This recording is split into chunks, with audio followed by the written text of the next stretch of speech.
Hello and welcome to Wednesday's edition of Cross Question. I'm Iain Dale. Joining me on the panel tonight are Adrian Ramsay, the new co-leader of the Green Party, comedian and podcaster Matt Forde, the political consultant and commentator Anita Boateng, and Toby Young, director of the Free Speech Union. You can, of course, phone your questions in on 0345 6060 973. You can text them in if you like, 84850. And you can watch us on Global Player, the LBC YouTube and Facebook channels, and also via the LBC website at lbc.co.uk. Call 0345 6060 973. Tweet at LBC. Text 84850. Cross Question with Iain Dale. This is LBC. Now, before we come to your first question, I've got to ask you, Adrian Ramsay, you're a few weeks into the job now. Was it the LBC debate that won you it? Oh, well, it could well be. We certainly really enjoyed the questions from yourselves and from the viewers in the debate we had between the candidates. Well, it got quite feisty on occasion, didn't it? And Matt, you need to plug something, don't you? Yes, I always let's get it out of the way. Let's get it out of the way. Go on. Firstly, I need to apologise that I've turned up looking like I'm about to go to the football. I didn't realise you had such a posh studio, so I thought this was just going to be in a sort of anonymous radio studio, not on camera. I should have worn a tie, shouldn't I, to make you feel even worse? Yes, but I've got a new show in the West End of London every fortnight, the Political Party podcast, that you and Anita have both been phenomenal guests on. Is now has a residency in the West End. Residency? How grand is that? Very, very Who'd grand. have thought? At the Duchess Theatre. You've made good in the end. Well, I hope so, yeah. Hopefully it's not the end yet. But on Monday night, I've got Caroline Flint, 2 weeks' time, Anna Sawar, and 2 weeks after that, Anthony Scaramucci is coming over from New York to do it. And it's, as you know, a light-hearted show that mixes comedy and a big political interview. Makes a note that I'll get Anthony Scaramucci on my podcast as well. Right, let's go to It's an exclusive. You can't have him. We'll find out what Toby's been up to in a moment. But let's go to a question. It's James in Leatherhead. Hello, James. Good evening. I'd just like to ask the panel how they would suggest that security at clubs would police people who want to come in and drug people, especially with regards to the injections. This has been in the news today. We covered it on the News Hour. I have to say it was a completely new one on me before today, that I'd heard of people spiking people's drinks and putting powder in them.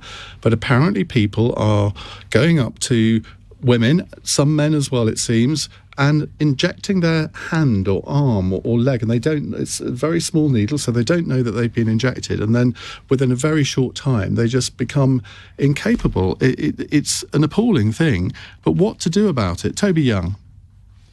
Yeah, it's really scary, Iain. I've got an 18-year-old daughter, and she drew my attention to it, and she and her friends are really worried about it, understandably, and are reluctant to go to clubs or even pubs because of the risk now of being injected by with some unknown substance by an assailant of some kind. I don't know what you can do. I mean, I guess you could, would a metal detector pick up a needle? Some of these clubs already have metal detectors they screen people with when they go in and out. Maybe it would be too small to be picked up that way.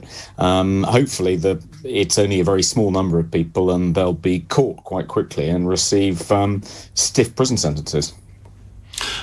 I suppose one of the issues, Adrian, is where do these needles come from? Who's supplying them? Because in most things, you want to get at the source, I suppose, and you can take some sort of protective action, as Toby says, possibly with metal detectors. We had a text earlier from a bouncer, or former bouncer at a nightclub in Nottingham, and he said they used to have metal, sort of these arches, which would have detected needles. So there clearly are some things that can be done, and there's a petition going that is saying, well, the government needs to mandate nightclubs to search everybody as they come in, but you'd have thought nightclubs might want to do that themselves.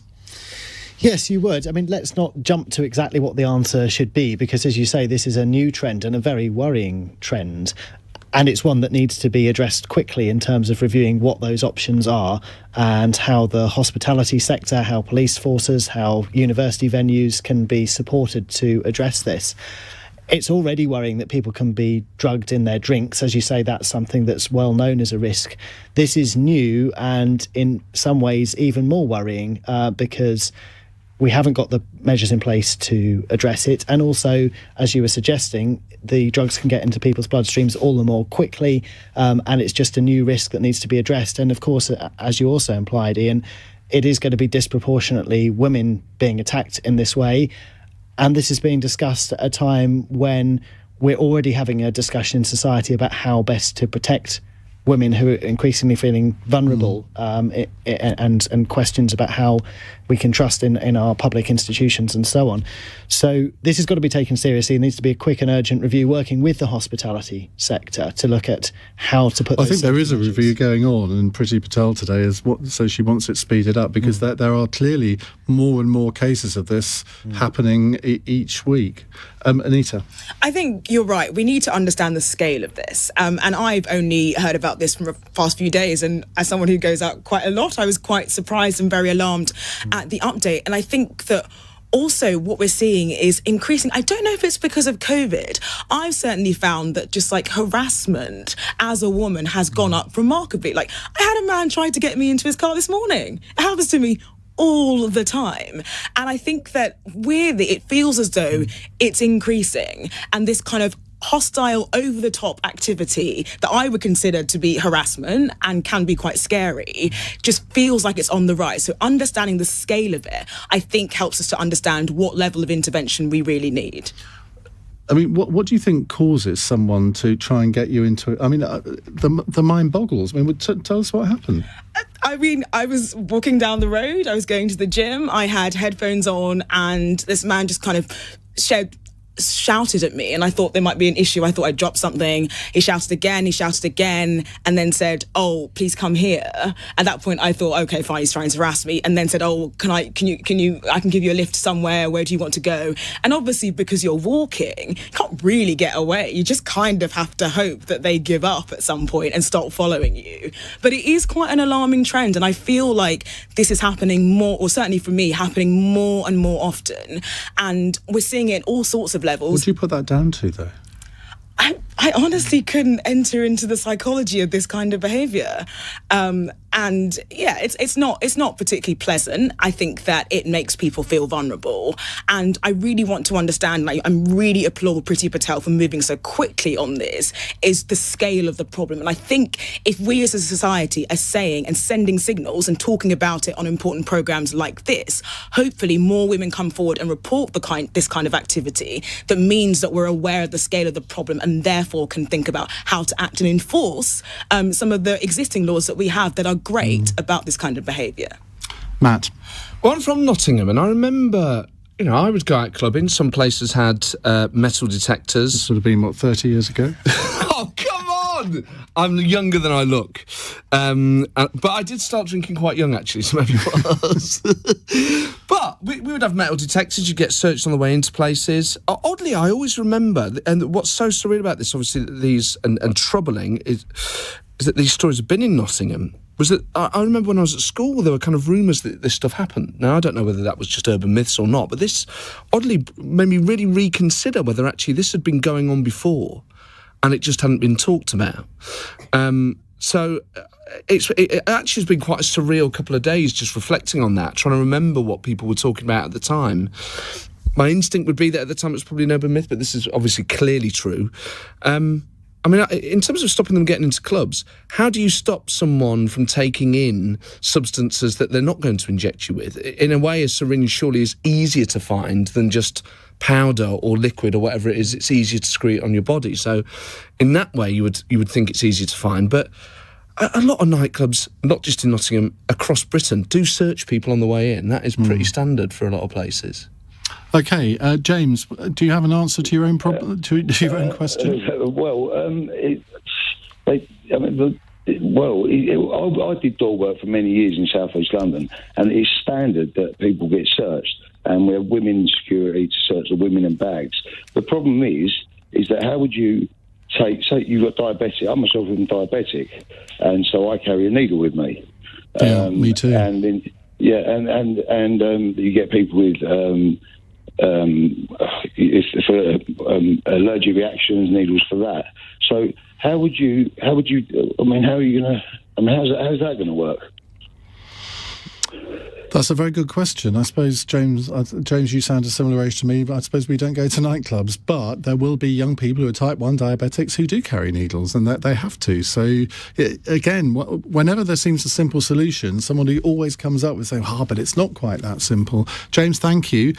Sarah says, the source is not the needle, it's the perpetrator, and our current culture of apparent normalised misogyny and harassment. Well, that's a very good point as well. Let's go on to our next question. It's from Sam in Cambridge. Hello, Sam. Hi, Ian and gang. Hi. What would you like to ask? Yes, I just want to say, does the panel think that the Queen's cancelled visit to Northern Ireland on medical advice is a public concern for her health going forward? Matt. Well, obviously, you worry when anyone can't attend something of a particular age. So I don't think the public has to worry, because as a state, as a society, we will continue to function regardless of the health or otherwise of our monarch or our Prime Minister. But of course, when people are a particular age, when she lost Prince Philip the other year, your first thought is, oh God, I hope she's okay. And I suppose the pictures of her, Anita, using a walking stick for the first time, it sort of brings home that she is of the age she is. But she did turn down the Oldie Award, didn't she? She did. And I think I was interested in the fact that the Royal Buckingham Palace said she reluctantly accepted the advice. And I find that easy to believe, that she would have probably thought tooth and nail to allow us to go ahead. It feels like she's had a busy couple of days as well. There's been the Global Investment Summit at Windsor Castle that she hosted, and so the Queen is still remarkably active, and is so able in terms of the amount that she does walk, the amount that she drives. So I think that I'm not concerned for her health going forward. I wish her the very, very best, and I hope that we'll see her presumably at COP26 next week. Adrian, she is 95. Do you think we expect too much of her? Because she does seem to be here, there and everywhere at the moment. Well, Anita's pointed out that she's had a busy schedule recently, and I don't think we should read too much into one particular event being cancelled. I mean, anybody can be advised by their doctor for medical reasons to take time off work for a period, and we're all sensible to take that advice if and when it happens. So let's not jump to conclusions. I think there's plenty of reason to see the spirit that the Queen has, including at one recent event, of course, when she was her private conversation was caught on audio, where she was saying she was frustrated that politicians' commitments on climate aren't always matched by you were their cheering, action. presumably. Well, it shouldn't take the royal family to point out the yawning gap between promises and action, but she was right to do so. Toby. Well, she is 95, as you say, Ian, and she's pretty remarkable, pretty spry and energetic and active for a 95-year-old. I mean, I think she's a role model for other nonocgenarians. So she occasionally has to cancel an engagement for health reasons. I think that's completely understandable. OK, thank you very much, Sam. How concerned are you? Well, I think the panel are quite right in their comments. I just think at the moment the country is a little bit wobbly with COVID increasing. We've been through absolute hell with this pandemic. We've got issues with Brexit, whether you're for it or against it. It just feels a bit of wobbly time, and she's the one thing that I think royalists do, hopefully a lot of us do hold on to as the steering rudder. And I think it's just a little bit unnerving because we're all wobbly at the moment. Sam, thank you very much indeed. 0345 6060 973 if you'd like to put your question to our panel. It's 16 minutes past 8. This is LBC.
Ask Question with Iain Dale on LBC. Text 84850. 8:20. Our panel this evening, in case you've just tuned in, Adrian Ramsay, who's co-leader of the Green Party, the comedian and podcaster Matt Forde, Anita Boateng, the political commentator and consultant, and Toby Young, the director of the Free Speech Union. 0345 6060 973. That's the number to call if you'd like to ask our panel a question. And that's what Anne in Harrogate has done. Hello, Anne. Hello. Good evening. So once again, mixed messages. Should Parliament be wearing masks? Well, some MPs are. I was in the House of Lords the other day, and virtually all the Lords that I encountered, they were all wearing masks. And then you go down to the Green side, the Commons side, and, well, there weren't many masks being worn there. And in the Chamber, it seems to be the opposition MPs that are wearing them, and very few Conservatives. Anita Boateng, do you think an example should be set by Conservative MPs, or in fact all MPs? I think it's an interesting question. I'm not opposed to them adopting masks, particularly because I think that's one of the interventions that we're probably going to need if the number of cases rises in the way that we probably expect. You know, we're currently at about 1,000 hospitalisations a day, 100 deaths a day, and those are kind of, you know, not alarming numbers, but there is reason to think that perhaps that might be increasing in due course. And so, you know, what are those lower level interventions that can be introduced? Masks in public spaces like public transport or in enclosed spaces could be important for halting the spread and the increase. And I imagine that parliamentary authorities will be looking and considering that. Adrian.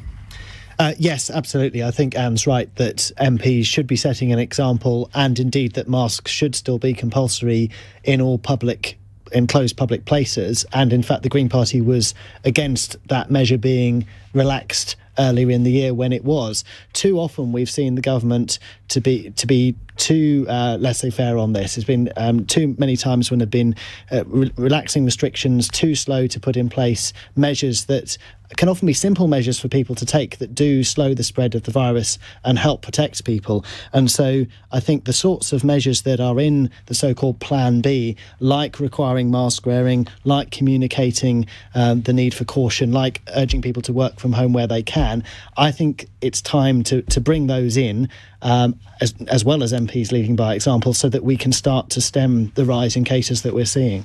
We don't want to repeat the mistakes of last year. Is the rise in cases the worrying thing, though? Because surely the vaccination programme meant that even if you got it, you're less likely to be hospitalised and less likely to die. So if you look at the statistics in terms of the numbers of hospitalisations and deaths, they're nowhere near what they were when we did have the full lockdown, or not even when we had a partial lockdown. Well, that's true, and we should continue to promote the vaccination programme and promote the booster vaccine for this autumn. At the same time, though, hospitalisation rates are going up, and the NHS Confederation has today called for Plan B, more cautious measures to come in, and I think a package of measures along those lines is what's needed. What we don't want to do is repeat the mistakes of a year ago when the government was too slow to act during the autumn, and the intentions we had to allow mixing during Christmas ended up being taken away from people just when people were looking forward to a family Christmas, and then we saw really high rates in the early months of the year during that winter time. So let's not repeat those mistakes of a year ago. Toby.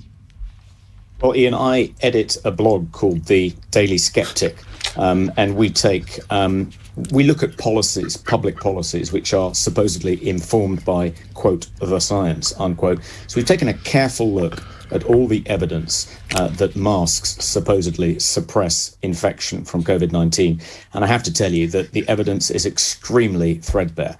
I'll give you a couple of examples. The only randomized control trial involving masks was carried out in Denmark, involved a sample of over 3,000 people. And the conclusion of that trial was that wearing a mask doesn't mean you're any less likely to get infected than if you don't wear a mask. In Imperial College London recently carried out a survey of attitudes to mask wearing in different countries. They found Sweden and Holland had amongst the lowest mask uptake. They haven't introduced mask mandates in Sweden, even to this day. And yet, in Sweden and Holland, they've had far fewer deaths from COVID per million than we have, and they have a lower infection rate than we have at the moment. There is still a mask mandate for indoor spaces in Scotland, but Scotland recently experienced a spike in hospital admissions for COVID. We scrapped mask mandates on July 19th on Freedom Day, and we haven't seen that spike in hospital admissions from COVID that was predicted by many Cassandras. So the evidence that masking you're seriously trying to tell me that you don't think masks have any effect whatsoever? Well, the evidence suggests that they don't, Ian, no, and that's partly because people reuse masks. They wear cloth masks as opposed to surgical masks. The masks themselves are often kept in very unhygienic conditions. Look, none of us here are scientists. But if you have something in front of your mouth and nose, if I put my hand in front of my mouth now, my voice sounds muffled because the voice can't get to the microphone as well. Even if I have something that is something cloth in front of my mouth, it will intercept some of the particles that come out of my mouth. Not all of them, but some of them. So there is a reduced risk of somebody being infected by my breathing on them. That just is common sense. You don't need to be a scientist to work that out. No, but the science doesn't support what would appear to be a common sense, intuitive view. The bits of science that you've quoted maybe don't, but the evidence that masks are effective, Ian, is just incredibly slight, incredibly threadbare. And if you it's not, because there are different types of masks. Matt Forde. There are different types of masks. You can wear an N95 mask and that actually protects the wearer as well. Are you saying the science behind those is bogus? How many people wear N95 masks? But I wear one.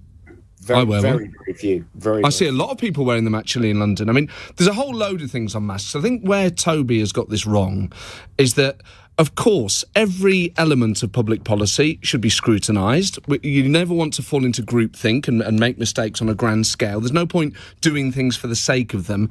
However, I do fear with this sort of libertarian wing in politics, they just like to disagree with stuff for the sake of it.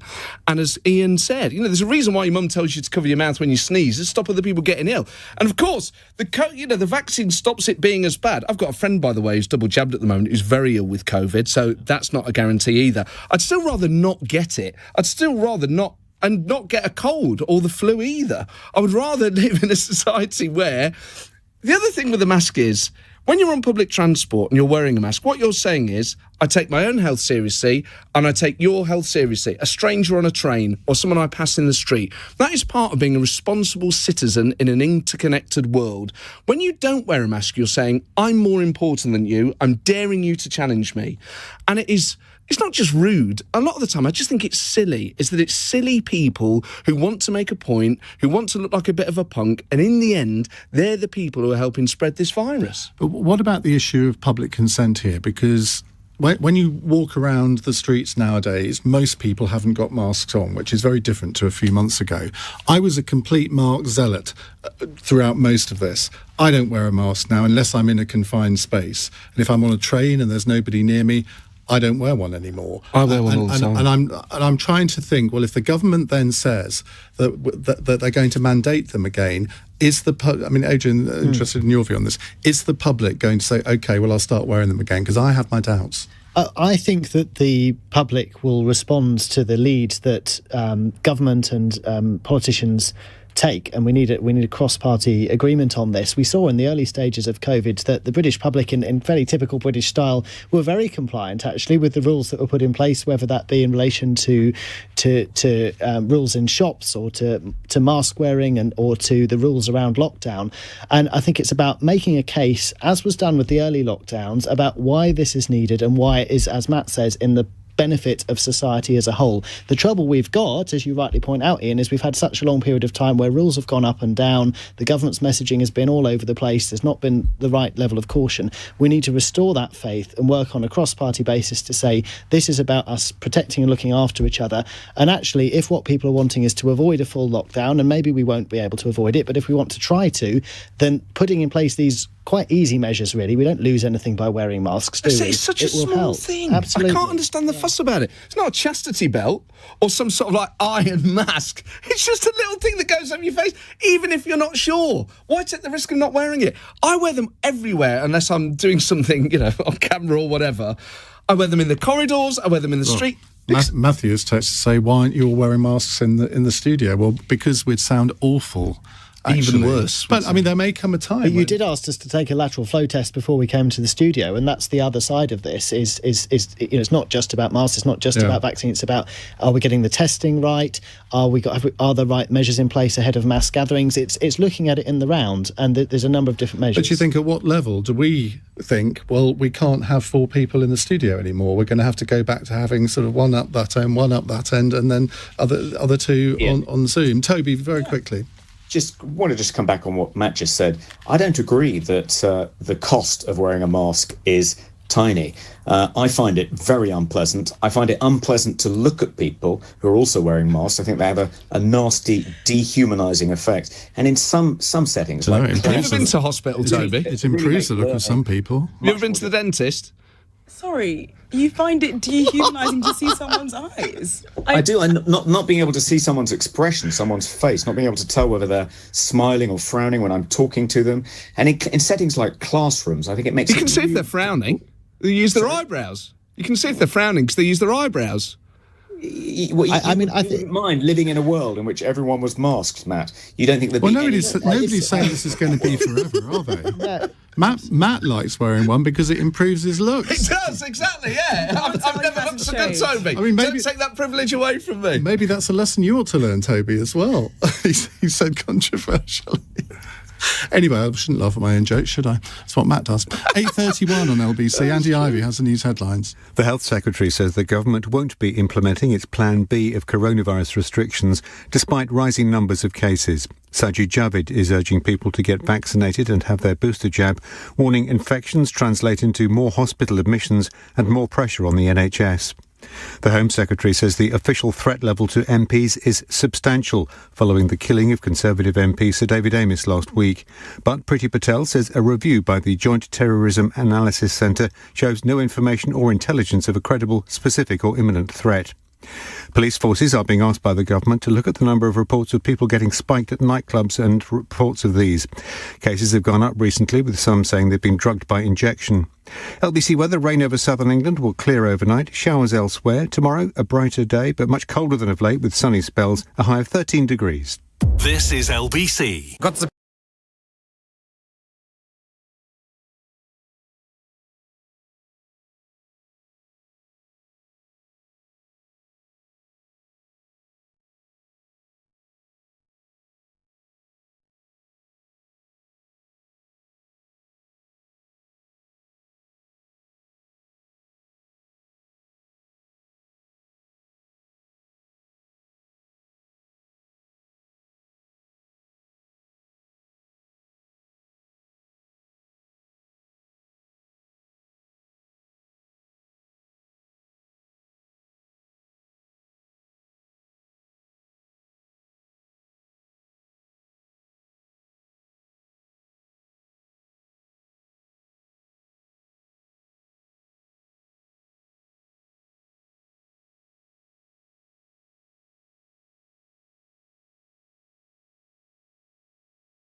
Ask Question with Iain Dale on LBC. 8:35, our text and Twitter feeds going mad about masks. We are going to talk about COVID after 8 and what was said at the press conference today. So store it up for then. But if you want to ask a question on anything else, 0345 6060 973. Adrian, Ramsay, Matt Forde, Anita Boateng and Toby Young with us to taking your calls and texts. Martina in Sheffield says, are the government taking the COVID situation seriously enough, or are they just trying to pass responsibility onto the public? Well, that's a question, I suppose, that's been asked all the way through this pandemic in many ways. Toby, let's come to you first on that. Well, I was quite heartened by the press conference today, Iain. I was pleased that Sajid Javid said, we're not going to go to Plan B. I mean, he did add the rider at this point, giving himself wiggle room to do so if things get worse. But he also said that the pressure on the NHS wasn't unsustainable. And he might have added that the number of COVID patients currently in hospital is about 5% of the total. So it's quite hard to understand the alarm bells currently being rung by various public health panjandrums about the need not just for Plan B, but in some cases for Plan C, another full lockdown. And one reason why that wouldn't be sensible, I think, is because one of the reasons the NHS is currently under pressure is because of the huge waiting list, because of all the people that didn't get treated during the previous 3 lockdowns. So if we had another lockdown, surely that would then mean more people stayed away from hospital, delayed essential treatments for things like cancer, and that would create even more pressure on the NHS in due course, and you're locked into a vicious cycle in which one lockdown begets another. So I was pleased that the government seems to be holding its nerve, at least for the time being. And what about Martina's question? Do you think that the government have tried to pass responsibility onto the public in the past? I think they have, yes. I think the attempt to frighten the public into complying with restrictions which I regard as largely ineffective has been pretty reprehensible. I think they've used psychological techniques that typically would not be allowed in peacetime to try and promote compliance, not just with particular public health measures. Well, like trying to get people to stay away from the NHS, for instance, protect the NHS, save lives, flagged up on a yellow sign, which looked like one of those crime scene tapes, terrifying people who are in desperate need of healthcare from staying away from hospitals under the misguided sense that it's their job to protect the NHS and not the NHS's job to protect them. I think that was irresponsible of the government, and I think they did try and bully the public into complying with various measures, which in retrospect, I think we can now see were largely ineffective. Adrian? Yeah, I completely disagree with that. I mean, first of all, yes, the government has too often put the onus on individuals and said things like, well, we're going to remove this restriction now, but you need to be just sensible in your approach. Actually, most people follow... What's wrong with saying that? What's wrong with saying that is that it does put the onus on the individual, and as we've seen, because there's a lack of clarity then about what is needed across society to keep rates down. Things like mask wearing, things like promoting testing across the board, being cautious about how you run mass events, encouraging people to work from home where they can. If you're going to take those approaches that are in Plan B, which I think we should be moving to, then it only works if it's done on scale. It can't work on a sort of opt-in basis, because when someone wears a mask or decides to stay at home more often or decides to test themselves more often, it's not just about protecting yourself, it's about protecting other people. It's about civic responsibility, as Matt was saying earlier on. And that's got to be led from the centre, from government, as did work effectively in the end with the first lockdown. So this has got to be led centrally and not the onus not put on individuals. And I completely disagree with Toby when he was saying that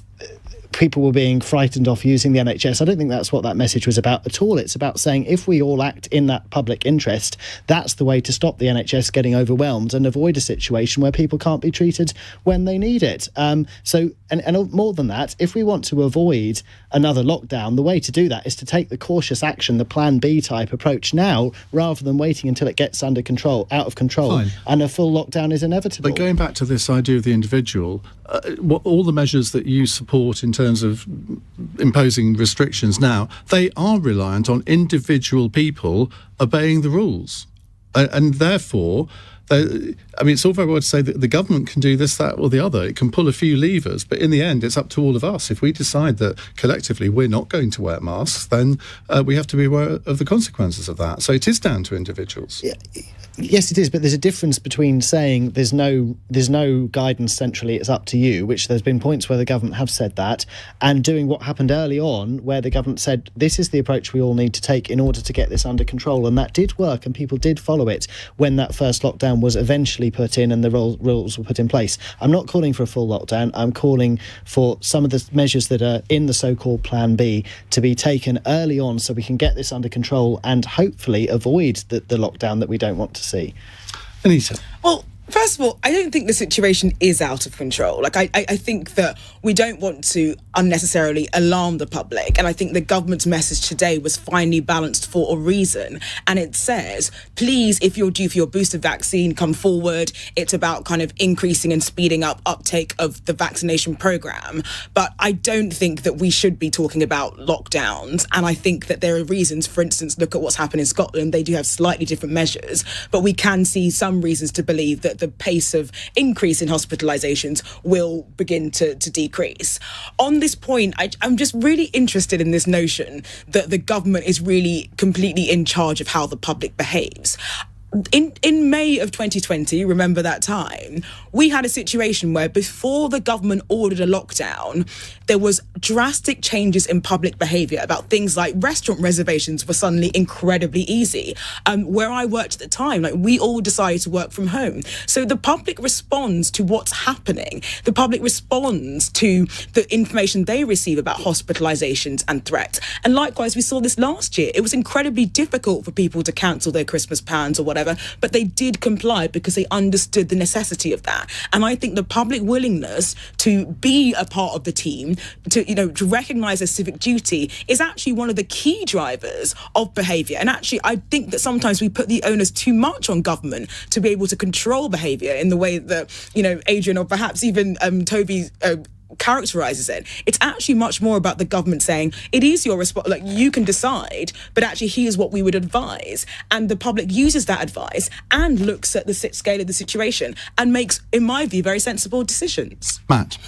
Well, the public are a varied and diverse group of people. I think throughout the pandemic, you've seen that on the whole, when the government has given a very, very strong message, the public have reacted accordingly because they are, on the whole, rational.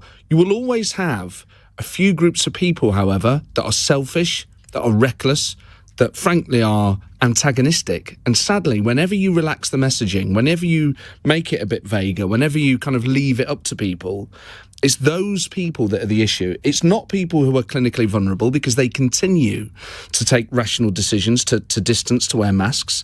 It's not other people who feel a sense of civic responsibility, who continue to wear masks, continue to keep their distance, continue to sanitise their hands.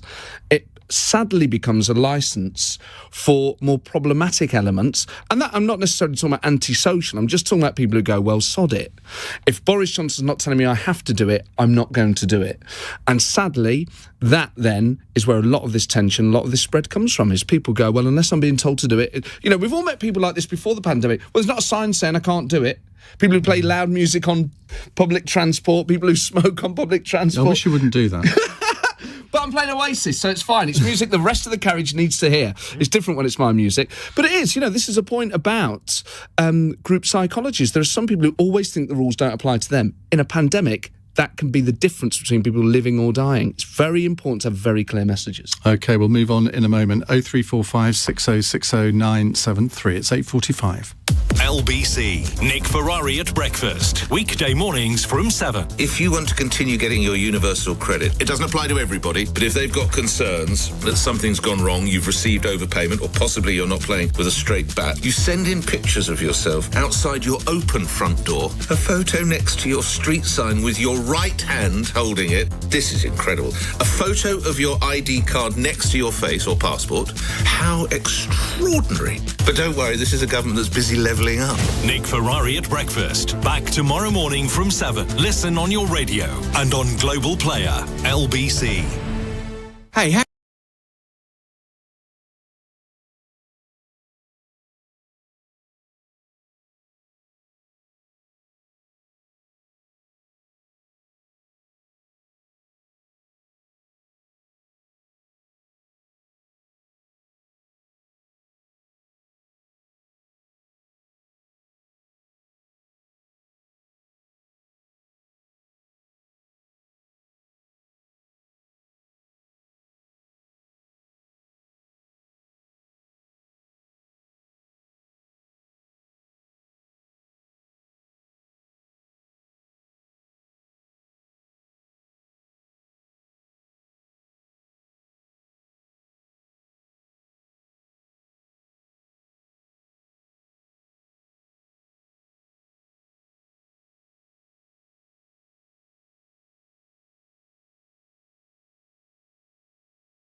Cross Question with Iain Dale on LBC.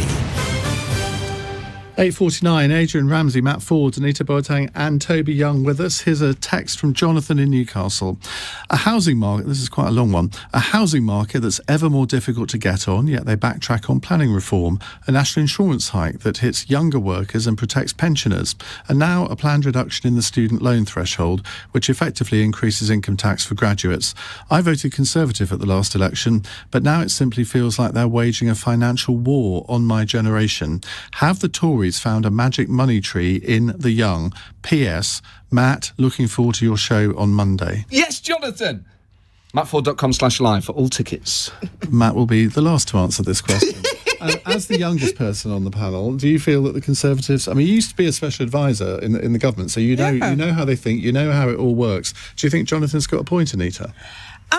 I think that the government is trying to think about the balance of financial support that it needs in order to be able to get on. And I think particularly the point around the move to national insurance hike, I think that's about broadening the base of tax support. And that's kind of what you need to do. I think it's very easy to say there's a very small group of people who are going to pay the price for any big government changes or any increase in public spending. I actually think the more responsible thing to do is to broaden the base that you get in order to allow for more sustainable revenue. And I think that thinking is going to ultimately be beneficial to all generations.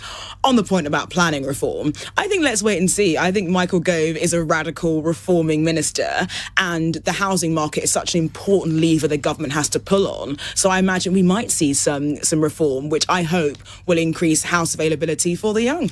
You haven't really answered the question, though. Have the Tories found a magic money tree in the young? Because surely, from an electoral point of view, you make enemies of the sort of 18 to 35 age group, and that's not... I mean, in 20 years' time, they might live to regret that. Yeah, I don't think the government's trying to make any enemies, and certainly not amongst young people. They're doing very well in doing it, then, if they're not trying. Well, but I think they're trying to address these problems that ultimately are going to need all of society to work together. So I don't see it as old versus young. I think this is about problems that everyone suffers from. The housing market problems are not just about young people.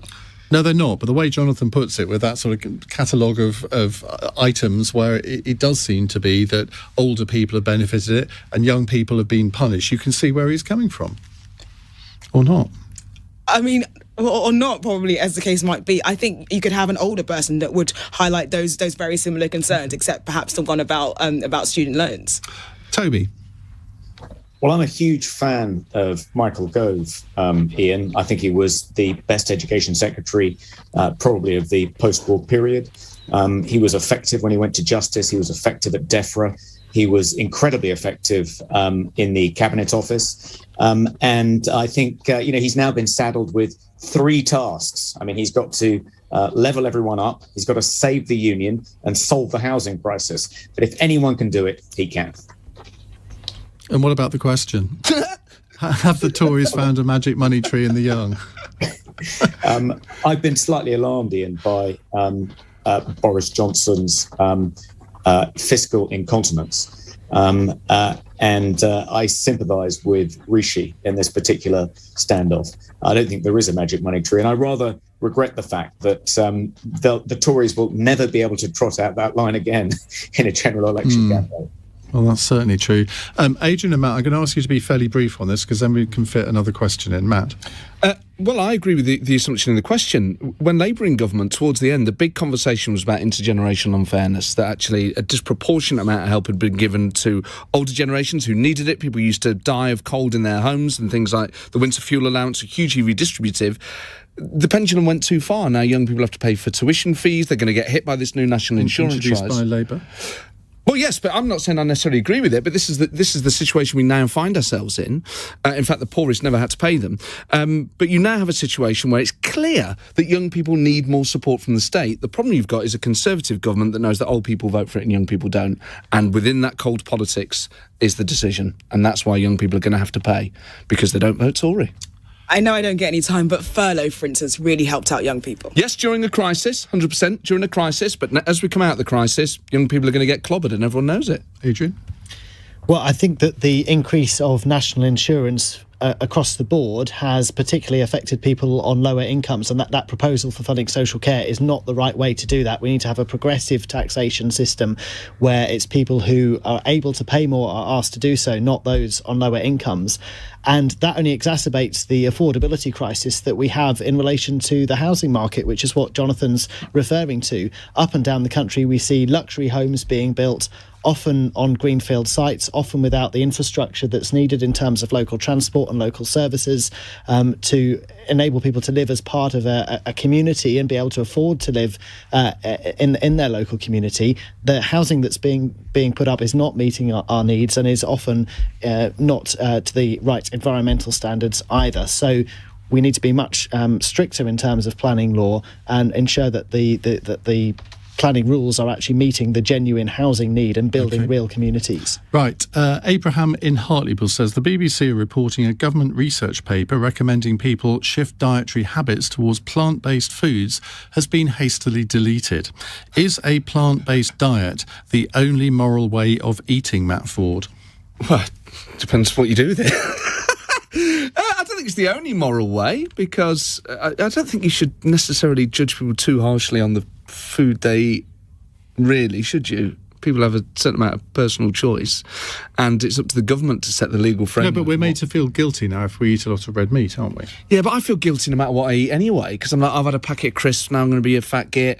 I've had a chocolate bar, I'm going to be a fat git. Oh, I need to run more, I've got moobs, what's the matter with me? When you say you're going to be a fat git... Oh, I'm going to be a fat git then. You know what I mean? I just have so much guilt association with food. If I have a packet of Quavers at 11 in the morning, the rest of the day is the write-off because I'm just in a pit about it. The last thing I need is other people saying you can't eat this, you can't eat that. That said, I cut out meat because I got gout. And it's been one of the best things I've ever done. It's hastened my metabolism, just having... Why do people want to laugh when you say you've had gout? Because people are cruel, Ian, and they're cruel to me. I'm only 38 and I've been crippled with gout for a year. But the result of that has been I've had to almost completely cut out meat. And it's been so good for me. For my weight, for my mind, for, like, my bowels, without going into too much detail. Let's move on. Toby Young. Do you want me to talk about my diet, Ian? No, I want you to talk about whether a plant-based diet is what we should all be moving towards. No. I'm a meat eater and proud of it. I haven't got gout. I wish I was. I'm sorry to hear about Matt's comorbidities, but perhaps that explains why he's so keen on wearing masks. I would worry about the impact on farmers, on all those people that depend for their livelihood on the consumption of meat if we move towards a plant-based diet. So no, it's not going to happen in my household. Anita is struggling to contain herself here. Anita, you look like a healthy eater. Do I? Yeah. Matt, I'm so sorry about the amount of anguish you have about Quavers. I've got to say I'm not a crisp eater ever, so I can't relate. I'm also sorry. I'm a 5 a day. I'm also sorry about your bowels, I guess. Yeah, what I would say is that, I don't think there's actually probably a very compelling moral case for continuing to eat meat, but it's clearly not the thing that moves people to continue doing it. And so I think some strong recommendations without making people feel terrible about their diet is probably the right way to go. Adrian, are you going to give us a very, very predictable answer as co-leader of the Green Party, or are you going to confess loving the odd steak? No, I don't eat meat and dairy products myself, but this isn't necessarily about what we do individually. It's about what public policies... There's a theme developing here. It's about what public policies that we need to tackle the climate emergency and to ensure that we can feed the world in a sustainable way. And interestingly, there was a poll out last week that looked at which policies for tackling concerns about climate have got strong public support. And it did include some of those more radical policies like a frequent flyer levy and like a campaign to encourage a reduction in meat and dairy consumption. And this is actually a trend that's happening in society already. And I think it is part of what government needs to do to look at how we can have a transition transition in food that's about supporting farmers to be able to farm in more environmentally friendly ways and helping some farmers to be able to move away from animal farming to alternatives. You know, some farmers are looking at moving away from dairy farming towards oat milk production, for example. We've got huge potential to do that in this country. So when we think about green transitions, it's not just about energy and homes and transport. Those areas are all important. It's also about how we can farm in green ways and that meet that growing demand for plant-based products. Now, Gina in Battersea has a very important question. A winner of Family Fortunes has tattooed host Gino D'Acampo, former LBC presenter, on herself to celebrate her £30,000 prize. Who would you like tattooed on yourself, Anita? Honestly, no one. My mother would kill me. Final answer. Adrian? I would need some convincing to get a tattoo. If you really want an answer, then David Attenborough as such an icon of the sustainable future we need. Toby? Well, whenever I go out in public, Ian, people come up to me, they want my autograph, they want to take a picture with me, they offer to buy me a drink, and it always leads to an incredibly awkward moment in which I have to gently explain that I'm not actually Steve McFadden. So I'd like to get a tattoo of Steve McFadden. So then, because that would show that I wasn't actually him, because who would be so vain that they would get a tattoo of themselves? Indeed. Well, Steve McFadden, we should explain for those who don't know, is Grant. Is it Grant? Phil Mitchell on EastEnders. Matt, I would get. I've thought about this a lot. Full torso of Toby Young's face with tofu in one hand and a full mask across his mouth. I think it's what he would want. That would attract the ladies, wouldn't it? They wouldn't recognise me if I had a mask on, would they? They say, why you got a tattoo of Phil Mitchell with a mask? All right, well, thank you very much indeed to you all.